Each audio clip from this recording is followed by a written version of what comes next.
വയനാട് ദുരന്തത്തിൽ അകപ്പെട്ടുപോയ ജനങ്ങൾ, അവർ ദുരന്തത്തിൽ അകപ്പെട്ടുപോയത് അവരുടെ കുറ്റമല്ല. ആ നാട്ടില് അല്ലെങ്കിൽ കേരളത്തിലെ ചൂഷകര് പ്രകൃതിയെ ചൂഷണം ചെയ്തതിന്റെ ഫലമാണ് പാവപ്പെട്ട വയനാട്ടിലെ 500-ലധികം ജനങ്ങളുടെ ജീവൻ നഷ്ടപ്പെട്ടത്. ഇന്ന് പലരും ദുരിതം പേറുന്നതും അവരുടെ കുറ്റം കൊണ്ടല്ല. എന്നാൽ അവരെ കൈപിടിച്ച് ഉയർത്തുന്നതിന് വേണ്ടി സർക്കാർ നിശ്ചയിച്ച സർക്കാർ ജീവനക്കാരുടെ 5 ദിവസത്തെ ശമ്പളം, സാലറി ചലഞ്ച്, അതിനെ ഒരു വിഭാഗം സർക്കാർ ജീവനക്കാർ എതിർത്തിരിക്കുന്നു. കോവിഡ് ദുരന്തം വിതച്ചപ്പോഴും അന്നും സാലറി ചലഞ്ചിനെ എതിർത്തവരുണ്ട്. 1 ലക്ഷത്തിലധികം ശമ്പളം വാങ്ങുന്നവർ പോലും അന്ന് സാലറി ചലഞ്ചിനെ എതിർത്തിട്ടുണ്ട്. ഇന്നും അതിൽ വലിയ വ്യത്യാസമൊന്നുമില്ല. ഭിക്ഷ യാചിച്ച് ജീവിക്കുന്നവർ പോലും മുഖ്യമന്ത്രിയുടെ ദുരിതാശ്വാസ ഫണ്ടിലേക്ക് അവരാൽ കഴിയുന്ന സംഭാവന കൊടുത്തുകൊണ്ടിരിക്കുന്ന ഈ സാഹചര്യത്തിൽ നഴ്സറി പഠിക്കുന്ന കുട്ടികൾ അവരെ കൊണ്ട് കഴിയുന്ന അവരെ കുടുക്ക പൊട്ടിച്ച ആ കുടുക്കയിൽ അവർ സമാഹരിച്ചിട്ടുള്ള നാണയത്തുട്ടുകൾ മുഖ്യമന്ത്രിയുടെ ദുരിതാശ്വാസ നിധിയിലേക്ക് കൊടുത്തുകൊണ്ടിരിക്കുന്ന ഒരു സാഹചര്യം. ആ സാഹചര്യത്തിലാണ് ഒരു വിഭാഗം സർക്കാർ ഉദ്യോഗസ്ഥർ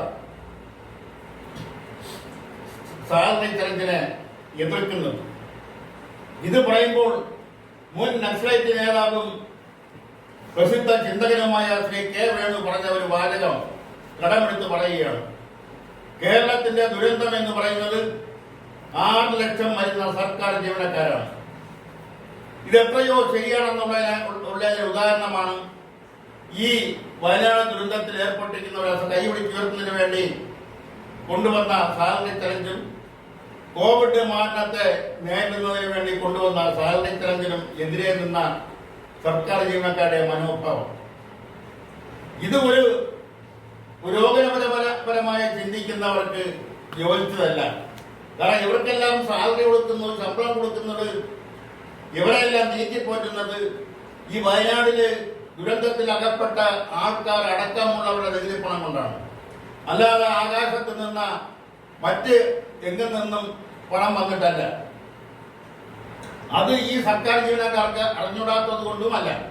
അവരുടെ സ്വഭാവം, അവരുടെ സ്വാർത്ഥ താല്പര്യം, മറ്റുള്ളവർക്ക് ഒരു ദുഃഖമുണ്ടായാൽ, മറ്റുള്ളവർക്ക് എന്തെങ്കിലും ആപത്തുണ്ടായാൽ അത് ഞാൻ എന്തിനു ശ്രദ്ധിക്കണം, ഞാൻ എന്തിനാ അതിൽ നിന്നും അവരെ മോചിപ്പിക്കാൻ പ്രയത്നിക്കണം, എനിക്ക് എന്റെ കാര്യവും എന്റെ കുടുംബക്കാര്യവും മാത്രം നോക്കിയാൽ പോലെ ആ ഒരു ചിന്താഗതി അറിഞ്ഞോ അറിയാതെയോ ബഹുഭൂരിപക്ഷം ജനങ്ങളുടെ മനസ്സിലും അടിയുറച്ചതുപോലെ തന്നെയാണ് സർക്കാർ ജീവനക്കാരുടെ മനസ്സിലും അടിയുറച്ചിരിക്കുന്നത്.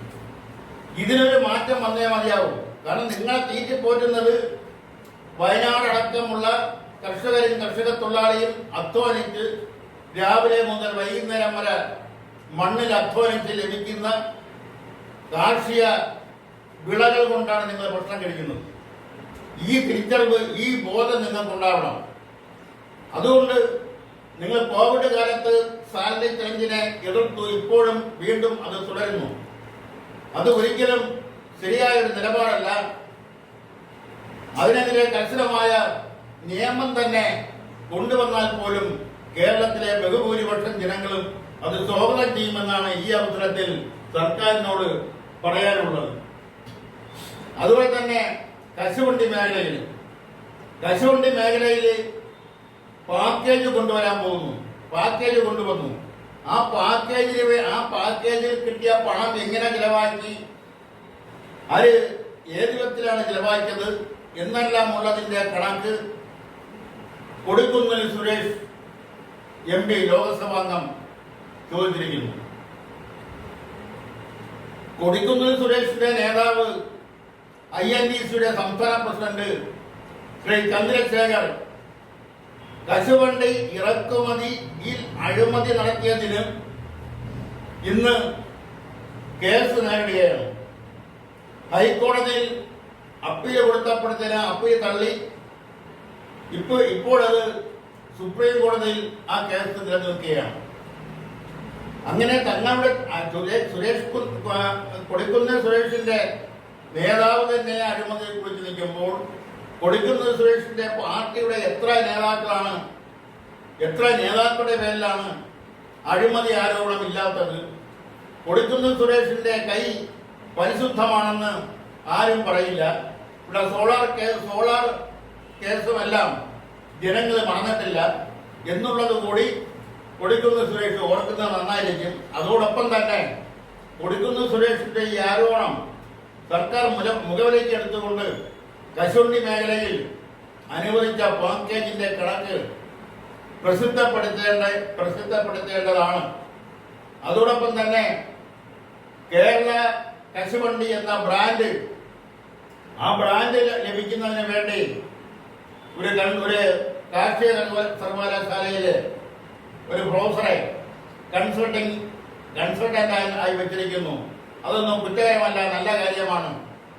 കേരളത്തിൽ ഏകദേശം 50,000-ത്തോളം ആൾക്കാർ കശുവണ്ടി മേഖലയിൽ ജോലി ചെയ്യുന്നുണ്ട്. അതിൽ 90% പേരും സ്ത്രീ തൊഴിലാളികളാണ്. അവരുടെ വീടുകളിൽ ഒരു 5 കശുവണ്ടി മരം വെച്ച് പിടിപ്പിച്ചാൽ പോലും ആ കശുവണ്ടിയിൽ നിന്ന് കിട്ടുന്ന കശുവണ്ടി ഉപയോഗിച്ച് കേരളത്തിലെ കശുവണ്ടി തൊഴിലാളികൾക്ക് 100 ദിവസമല്ല 150 ദിവസവും തൊഴിൽ കൊടുക്കാൻ കഴിയും. അപ്പൊ ഇതെല്ലാം വേണ്ടപ്പെട്ട കേരള സംസ്ഥാന കശുവണ്ടി വികസന കോർപ്പറേഷനോ കാപ്പക്സിനോ അറിഞ്ഞുകൂടാത്തതുകൊണ്ടല്ല, സർക്കാരിനും തൊഴിൽ വകുപ്പിനും അറിഞ്ഞുകൂടാത്തതുകൊണ്ടല്ല, വ്യവസായ വകുപ്പിനും അറിഞ്ഞുകൂടാത്തുള്ളതല്ല. എവിടെ നിന്നെങ്കിലും ഏതെങ്കിലും രീതിയിൽ പണം ലഭിക്കുക, ആ പണത്തിന്റെ കമ്മീഷൻ ഒരു ഭാഗത്ത് മാറിപ്പോവുക, ബാക്കി കിട്ടുന്നത് കൊണ്ട് എന്തെങ്കിലുമൊക്കെ കാട്ടിക്കൂട്ടുക എന്നുള്ള ഒരു സംവിധാനം, ഒരു മാനദണ്ഡം എത്രയോ കാലങ്ങളായി കേരളത്തിൽ നടന്നു വരുന്നു. അതുകൊണ്ടാണ് കേരളത്തിൽ ഒരു കാര്യവും ഗുണം പിടിക്കാത്തതെന്ന് പരസ്യമായി പറഞ്ഞാൽ അതിൽ തെറ്റുണ്ടാകുമെന്ന് തോന്നുന്നില്ല. അതുകൊണ്ട് തന്നെ ഫോറസ്റ്റിനെ കുറിച്ച് പറയുമ്പോൾ തന്നെ, വനത്തെ കുറിച്ച് പറയുമ്പോൾ കേരളത്തിലെ വനങ്ങൾ എത്രയോ ഹെക്ടർ നശിപ്പിച്ചു. എങ്കിലും കേരളത്തിലെ വനങ്ങൾ കേരളത്തിന്റെ 1/3 വനങ്ങളാണെന്നാണ് ഇന്നും കേന്ദ്ര വന മന്ത്രാലയത്തിന്റെ അംഗീകാരമുള്ള ഏജൻസി കൊടുത്ത റിപ്പോർട്ടിലുള്ളത്. ഇത്തരം റിപ്പോർട്ടുകൾ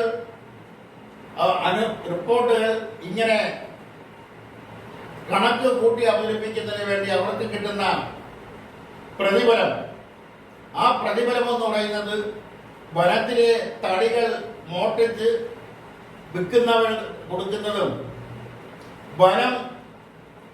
വനം കയ്യേറുന്നവരും ഒക്കെ കൊടുക്കുന്ന അഴിമതി പണം പോക്കറ്റിൽ വാങ്ങി ഇട്ടുകൊണ്ടാണ് ഇത്തരം തെറ്റായ കണക്കുകൾ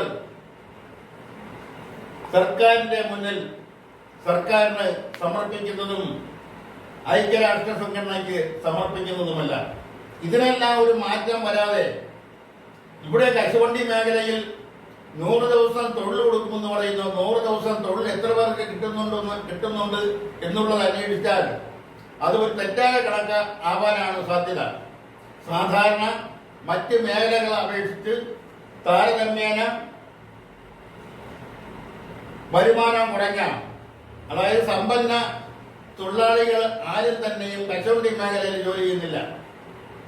താഴേക്കിടയിൽ വേതനം ലഭിക്കുന്നവരാണ് കശുവണ്ടി മേഖലയിൽ ജോലി ചെയ്യുന്നതിൽ 99%. കറുത്ത ഇരുണ്ട അന്തരീക്ഷത്തിൽ അവർ ജോലി ചെയ്യുന്നു കുടുംബം പോറ്റാൻ വേണ്ടി. അവർക്ക് 100 ദിവസം അല്ല 365 ദിവസം അല്ലെങ്കിൽ 300 ദിവസം പോയിട്ട് 100 ദിവസം ജോലി കൊടുക്കുമെന്ന് പറയുന്നു എങ്കിൽ തന്നെയും ആ 100 ദിവസം പോലും അവർക്ക് തികച്ച തൊഴിൽ ലഭിക്കാറില്ല. മാത്രമല്ല അവരുടെ ESIയും പ്രോവിഡന്റ് ഫണ്ടും അതുപോലെ തന്നെ അതൊന്നും കൃത്യമായി കോർപ്പറേഷനും അടയ്ക്കുന്നില്ല, കാപ്പക്സും അടയ്ക്കുന്നില്ല, പ്രൈവറ്റ് മേഖലയിലെ മുതലാളിമാരും അടയ്ക്കുന്നില്ല. അതെല്ലാം നേരത്തെ പറഞ്ഞ എങ്ങനെയൊക്കെയോ ഒരു അഡ്ജസ്റ്റ്മെന്റിലൂടെ മുന്നോട്ട് പോയിക്കൊണ്ടിരിക്കുന്നു.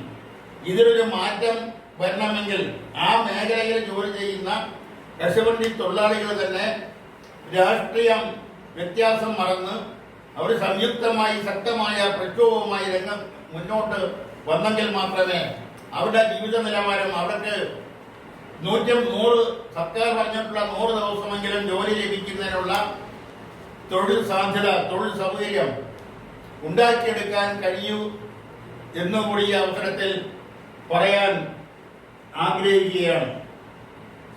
പിന്നെ എനിക്ക് എടുത്തു പറയാനുള്ള മറ്റൊരു കാര്യം, ഈ കൂടെ പത്രങ്ങളിലും മറ്റൊക്കെ കാണുന്ന ഒരു കാര്യം, ഒരു വാക്കുണ്ട്, അദാലത്ത്.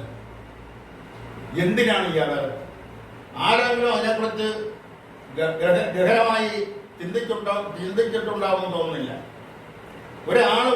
ഉദാഹരണം, ഒരു പുതിയ കെട്ടിടത്തിന്റെ പെർമിറ്റിന് വേണ്ടി തദ്ദേശീയ സ്വയംഭരണ സ്ഥാപനത്തിൽ, അത് പഞ്ചായത്തായാലും മുനിസിപ്പാലിറ്റി ആയാലും കോർപ്പറേഷൻ ആയാലും, ആളിന് ആ പെർമിറ്റ് കിട്ടാനുള്ള യോഗ്യതയുണ്ടെങ്കിൽ യാതൊരു തടസ്സവും ഇല്ലാതെ ആ അപേക്ഷയിൽ യാതൊരു കുറയും ചേർത്താതെ ആ പെർമിറ്റ് കൊടുക്കുകയല്ലേ വേണ്ടത്.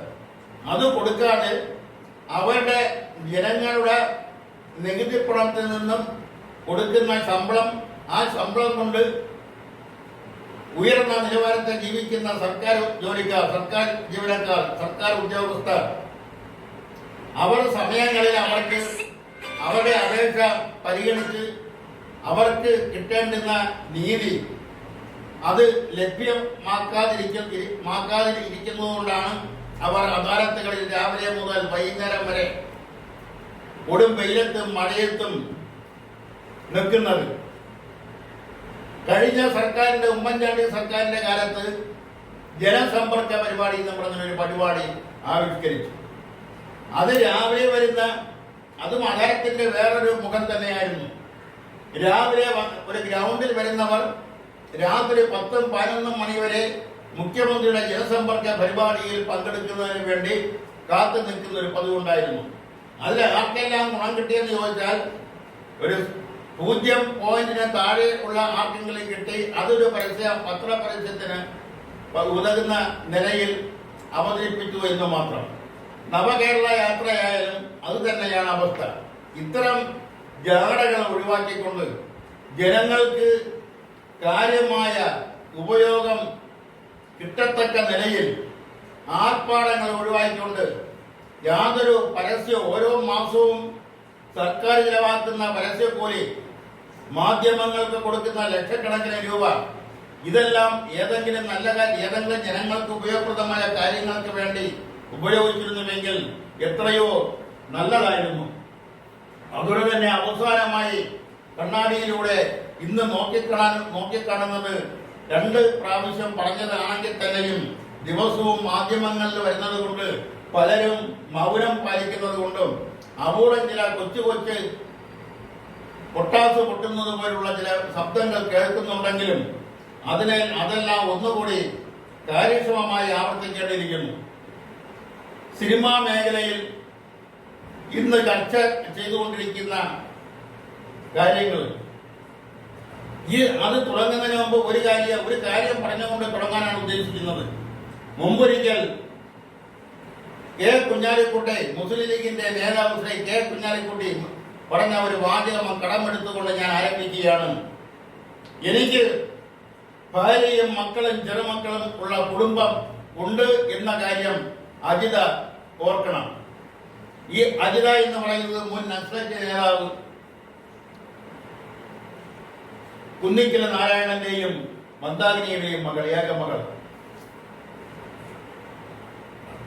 അത് തന്നെ കടമെടുത്തുകൊണ്ട് ഞാൻ പറയാണ് ഈ നടിമാരോട്, നിങ്ങൾ ഒരു നടനെതിരെ ആരോപണം ഉന്നയിക്കുമ്പോൾ, ഒരു നിർമ്മാതാവിനെതിരെ ആരോപണം ഉന്നയിക്കുമ്പോൾ, ഒരു സംവിധായകനെതിരെ ആരോപണം ഉന്നയിക്കുമ്പോൾ, നിങ്ങൾ ഉന്നയിക്കുന്ന ആരോപണം ശരിയായിരിക്കാം, അല്ലെങ്കിൽ അതിൽ അല്പമെങ്കിലും സത്യമുണ്ടായിരിക്കാം. എന്നാൽ അവർക്കെല്ലാം ഭാര്യയും മക്കളും ചെറുമക്കളും മരുമക്കളുമുള്ള ഒരു കുടുംബം ഉണ്ടെന്ന് ഓർക്കണം. ആ കുടുംബത്തിന്റെ അവസ്ഥ നിങ്ങളുടെ പ്രസ്താവന വന്നതിന് മുമ്പും വന്നതിന് ശേഷവുമുള്ള കുടുംബത്തിന്റെ അവസ്ഥ തിരിച്ചറിയണം. ഇതെല്ലാം പറയുമ്പോൾ നിങ്ങളോട് ചെയ്തിട്ടുള്ള പ്രവൃത്തികളെല്ലാം ന്യായീകരിക്കുകയാണെന്ന് ധരിക്കരുത്. നിങ്ങളോട് ചെയ്തിട്ടുള്ള പല പ്രവൃത്തികളും ന്യായീകരിക്കാനാവാത്തതാണ്, അതിന് ഒരു പരിഹാരവുമില്ലാത്തതാണ്. അപ്പോൾ ഒരു കാര്യം മുൻപിൽ നിൽക്കുന്നു, നിങ്ങളെ ആരും ബലമായി പിടിച്ചുകൊണ്ടുപോയതല്ല. നിങ്ങൾ സിനിമാ മേഖലയിൽ ഒരിക്കൽ പോലും ഹരിചന്ദ്രന്റെ കുടുംബത്തിൽ ജനിച്ചു വളർന്നിട്ടുള്ള ആരുമില്ല. അതുപോലെ തന്നെ സീതാദേവിയുടെ കുടുംബത്തിൽ ജനിച്ചു വളർന്നിട്ടുള്ളവരാരുമില്ല. ഇതെല്ലാം തിരിച്ചറിയാവുന്നവരാണ് നിങ്ങളെല്ലാവരും. അത് അറിഞ്ഞുകൊണ്ട് നിങ്ങൾ സിനിമാ മേഖലയിലേക്ക് അവസരങ്ങൾക്ക് വേണ്ടി ചെയ്യുന്ന കാര്യങ്ങൾ, ആ അവസരങ്ങൾ എല്ലാ പ്രാവശ്യവും നിങ്ങൾക്ക് അവസരം കിട്ടണം. അല്ലെങ്കിൽ ഒരു ഫിലിം മേക്കർ, ഒരു ഫിലിം ഡയറക്ടർ, ഒരു ഫിലിം പ്രൊഡ്യൂസർ, ഒരു പ്രധാനപ്പെട്ട നടൻ, ആ നടൻ അഭിനയിക്കുന്ന എല്ലാ സിനിമകളിലും നായികയായി എന്നെ എടുക്കണമെന്ന് നിർബന്ധം പിടിക്കരുത്. നിങ്ങളുമായിട്ട് ബന്ധമുണ്ടായിരുന്ന ഒരു സംവിധാനം എടുക്കുന്ന എല്ലാ സിനിമകളിലും നിങ്ങൾ തന്നെ നായികയായിരിക്കണമെന്ന് നിർബന്ധം പിടിക്കുന്നതും ശരിയല്ല. അതെല്ലാം മാർക്കറ്റിന്റെ ഭാഗമായി പല വിട്ടുവീഴ്ചകളും പല ആർട്ടിസ്റ്റുകളെയും മാറ്റേണ്ടി വരും. അതെല്ലാം ഉൾക്കൊള്ളാനും അംഗീകരിക്കാനും ഉള്ള മനസ്സുണ്ടാവണം. മറ്റൊന്നുള്ളത് ജനങ്ങളെ കുറിച്ചാണ് പറയാനുള്ളത്. ജനങ്ങൾക്ക് ഇതൊന്നും വലിയ വിഷയമാണെന്ന് തോന്നുന്നില്ല. ദിലീപ് ജയിലിൽ കിടന്നിട്ട് പുറത്തു വന്നപ്പോൾ ആ ദിലീപ് അഭിനയിച്ച സിനിമയൊന്നും ഞങ്ങൾ ഇനി കാണില്ല എന്ന് ഒരു ജനം പോലും പറഞ്ഞതായിട്ട് ഓർമ്മയില്ല. ഒരു ജനവും ആ ദിലീപിന്റെ സിനിമ കാണാതിരുന്നിട്ടുമില്ല. അങ്ങനെയാണ് ജനത്തിന്റെ സ്വഭാവം എന്ന് പറയുന്നത്. പിന്നെ ജനങ്ങൾ എന്തൊക്കെയോ നിങ്ങൾക്ക് അംഗീകാരം തരുന്നു എന്നുള്ള ഒരു തെറ്റായ ധാരണ നിങ്ങൾക്കുണ്ട്. അതിനുവേണ്ടി ഉപയോഗിക്കുന്ന മാധ്യമങ്ങൾ ഉപയോഗിക്കുന്ന ഒരു വാക്കുണ്ട്, ആരാധനാഭാവം. ആരാണ് നിങ്ങളെയൊക്കെ ആരാധിക്കുന്നത്? ആ വാക്ക് എവിടെ നിന്നോ മലയാള നിഘണ്ടുവിൽ എവിടെ നിന്നോ എടുത്ത് ഉപയോഗിക്കുന്നു, ആരാധന എന്നല്ലാണ്ട് ആ ആരാധന എന്ന വാക്കിന്റെ യഥാർത്ഥ പൊരുൾ അറിഞ്ഞുകൊണ്ടല്ല ആ വാക്ക് ഉപയോഗിക്കുന്നത്. മാത്രമല്ല, ഈ ഫാൻസി അസോസിയേഷനുകൾ, ഇവിടെ യേശുദാസിന്റെ പേരിൽ ഒരു ഫാൻസി അസോസിയേഷനുമില്ല. മലയാള സിനിമയിൽ സത്യന് ശേഷം മറ്റൊരു സത്യൻ ഇതുവരെ വന്നിട്ടില്ല. ആ സത്യന്റെ പേരിൽ ഒരു ഫാൻസ് അസോസിയേഷനും ഉണ്ടായിരുന്നതായിട്ട് അറിവില്ല. പ്രേംനംസിന്റെ പേരിലും ഉള്ളതായിട്ട് അറിവില്ല. മലയാളത്തിലേക്ക് ആദ്യമായിട്ട് പൈത അവാർഡ് കൊണ്ടുവന്ന PJ അനിയുടെ പേരിലും ഒരു മുക്കിൽ പോലും ഒരു ഫാൻസ് അസോസിയേഷൻ ഉള്ളതായിട്ട് അറിവില്ല. ഇപ്പോൾ പൊട്ടിമുളയ്ക്കുന്ന ഈ ഫാൻസ് അസോസിയേഷനുകളെല്ലാം തന്നെയും ആരെ പേരിലാണോ ഫാൻസ് അസോസിയേഷൻ ഉള്ളത്, ആ ആള് തന്നെ പണം കൊടുത്ത് ഒരു അര ഗൂണ്ടാ സംഘം പോലെ ഉണ്ടാക്കിയെടുക്കുന്ന അസോസിയേഷനുകളെയാണ്. ഇതൊന്നും ജനം തിരിച്ചറിയുന്ന ഒരു സമയം വരുമെന്നുള്ള കാര്യം നിങ്ങൾ മറന്നുപോകരുത്. ആ സമയം വരുമ്പോൾ ഒരുപക്ഷെ 100 നൂറ്റാണ്ടിന് മുമ്പ് ലെനിൻ പറഞ്ഞതുപോലെ, ലെനിൻ പറഞ്ഞ ആ ഒരു ചവറ്റുകുട്ടയുണ്ട്, മഹത്തായ ആ ചവറ്റുകുട്ടയിലേക്ക് നിങ്ങൾ എറിയപ്പെടും എന്ന കാര്യം ഓർക്കണമെന്ന് ഒരിക്കൽ കൂടി ഓർമ്മപ്പെടുത്തിക്കൊണ്ട് ഇന്നത്തെ കണ്ണാടിയിലൂടെ എന്ന പ്രോഗ്രാമിനെ പൂർത്തീകരിക്കുന്നു. നന്ദി, നമസ്കാരം.